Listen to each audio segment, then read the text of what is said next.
కాంగ్రెస్ ఎన్నికల సమయంలో కామారెడ్డిలో ఇచ్చిన బీసీ డిక్లరేషన్ కు కట్టుబడి ఉందని బీసీ నాయకులు అన్నారు. తెలంగాణలో కాంగ్రెస్ ప్రభుత్వం చేపట్టిన కులగణనను దేశమంతా చేపట్టాలని రాహుల్ గాంధీ డిమాండ్ చేశారని గుర్తు చేశారు.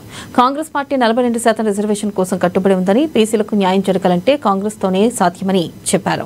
ఇక విపక్ష పార్టీలు కనీసం బీసీల కోసం ఏమీ చేయలేదని ఆరోపించారు. ప్రతిపక్షాల అసత్య ప్రచారాలు ప్రజలు నమ్మవద్దని, బీసీలందరూ పార్టీలకు అతీతంగా కాంగ్రెస్ పార్టీకి సంపూర్ణ మద్దతు ఇవ్వాలని పిలుపునిచ్చారు.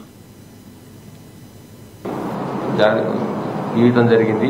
అది ప్రధానంగా తెలంగాణ రాష్ట్రంలో మరి ఏదైతే కాంగ్రెస్ ప్రభుత్వం ఎలక్షన్ల కంటే ముందు కామారెడ్డిలో డిక్లరేషన్లో భాగంగా 6 గ్యారెంటీలు కానీ, రైతులకు ఇచ్చిన మరి రుణమాఫీ గురించి కానీ, బీసీలకి 42% రిజర్వేషన్ కల్పనలో భాగంగా మరి ప్రభుత్వం వచ్చిన తర్వాత ఒక చిత్తశుద్ధితోటి ముఖ్యమంత్రి గారు, కేబినెట్ మంత్రులందరూ కూడా తెలంగాణ రాష్ట్రంలో ఉన్నటువంటి బీసీలు లెక్క తేల్చాలని చెప్పేసి కులగణన కూడా మరి ముఖ్యమంత్రి రేవంత్ రెడ్డి గారు, రాహుల్ గాంధీ గారి సూచనల మేరకు కులగణన కూడా చేయడం జరిగింది.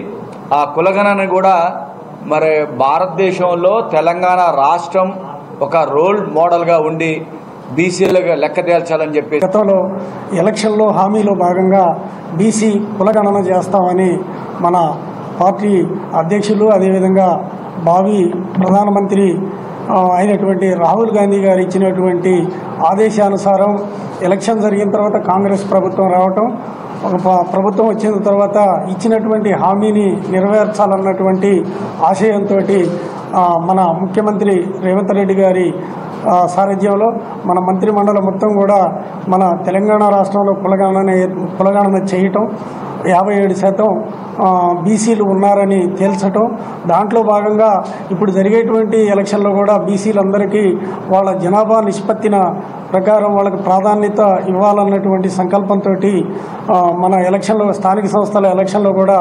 42%